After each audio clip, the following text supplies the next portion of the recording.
does somebody from Texas go from Stage West Theater to, how does the transition happen from Stage West Theater to Bamba and basically right before that, around the same time, Miami Vice? What happened? It's really, first of all, I had the good fortune to meet a man named Adam Rourke. My sophomore year in college. I got lucky because I ended up doing, the schedule had already been picked. They were doing Dracula, they were doing Tea House of the August Moon, they were doing A Physician in Spite of Himself. I ended up getting 2 of those leads. And so all of a sudden I was acting a lot. At the same time, a group of alumni from UTA, Mario Cabrera, Kurt Kleinman, who eventually would found the Pegasus Theater in Dallas, they saw me at my very first audition and asked me to join a comedy troupe. And believe it or not, yeah, by the way, Burning Desire that's playing in Waterbury, it's a comedy. They don't ever let me do comedies in Hollywood, so I had to write one myself.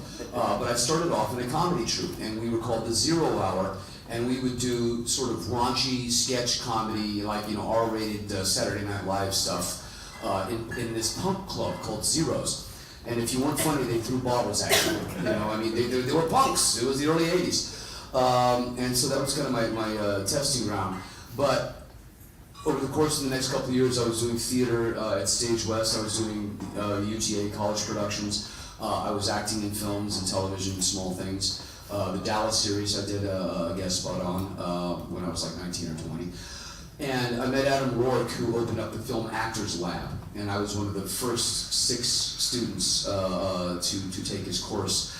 And you know, I literally, this sounds like a, you know, crazy tale, but it's true. I mean, I swept the floors and made the coffee and did the cleaning and typing and stuff to earn another class so that I could go, you know, more than 1 time a week.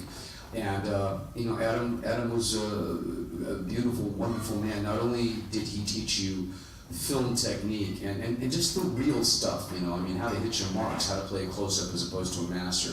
He gave you great advice and was very honest, saying, listen, I ruined my career in Hollywood by, you know, I got a silver cloud and a Volkswagen up my nose. This is, you know, these are the mistakes I made.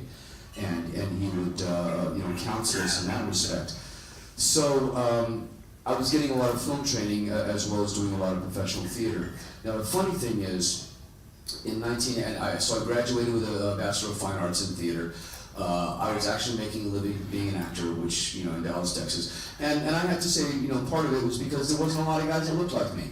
You know, I joke, it's true. I used to keep a red bandana and a switchblade in my car because, oh, I got an audition? Okay, all right. No, I became the resident bad guy. You know, they needed a gang member. You know, how many brown actors? Oh, no, there's Lou. You know, so yeah, you know, I ended up playing a lot of punks back then, which was great, you know. I was one of the go-to guys.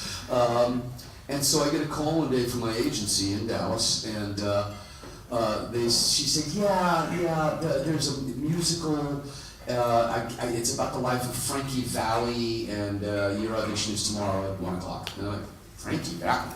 Really? You know, now what's funny is you got Jersey Boys, but back then this didn't exist. So I'm thinking, a musical about Frankie Valli? Well, okay, I'm about 1 foot too tall, and I'll get prom, whatever. Jerry! You know, and start working on my falsetto.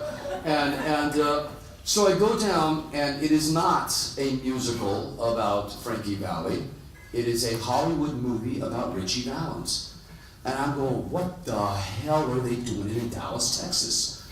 And so Julie Lowry, the casting director, Phyllis Sparza, the associate producer, they were on a talent search across the country. They'd been to Miami, Chicago, New York, and Danny Valdez, the associate producer, Luis Valdez's brother, you know, said, go to Texas.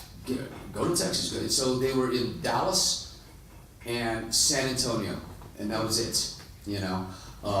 And suddenly I realized, I said, oh my God, this is an opportunity that is, I mean, it was like lightning in a bottle. I could not believe that this, you know, was here.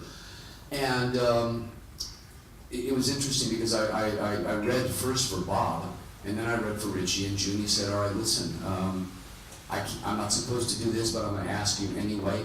She goes, will you wait, you know, until I've finished reading everybody else, because I want to put you on tape.